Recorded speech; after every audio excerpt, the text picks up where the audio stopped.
दोस्तों नमस्कार, मैं अपने यूट्यूब चैनल में आप सभी का स्वागत करती हूँ। बेटी विवाह कन्यादान गीत अच्छा लगेगा तो लाइक कीजिएगा, नए मेरे चैनल पर तो सब्सक्राइब कीजिएगा और कमेंट में बताइएगा कैसा लगा मेरा गीत।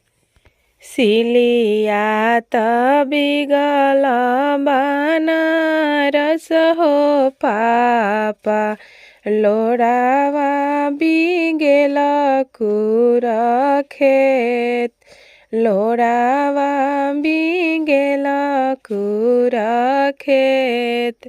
धियावा के बिगल सजन घर हो पापा, तोरी दिहल गरुआ सने, तोरी दिहल गरुआ सने।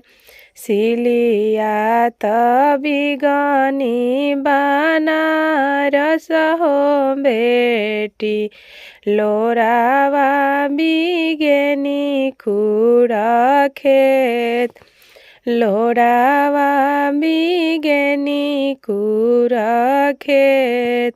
तोहारा के डलनी सजन घर हो बेटी, जोरी दिहनी गरुआ सने, जोरी दिहनी गरुआ सने।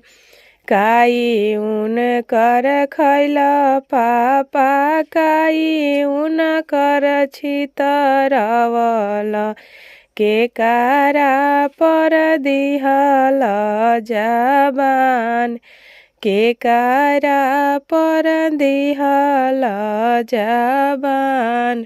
पान उन कर खैनी बेटी, फूल छितरवनी, तोहारा पर दिहनी जबान, तोहारा पर दिहनी जबान।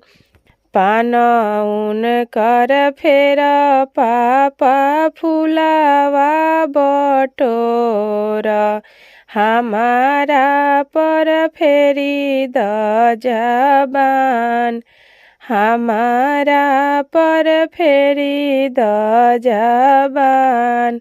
सिलिया बिगल बनारस हो पापा, लोड़ावा बिगेल कुर खेत, लोरावा बिगेल कुर खेत।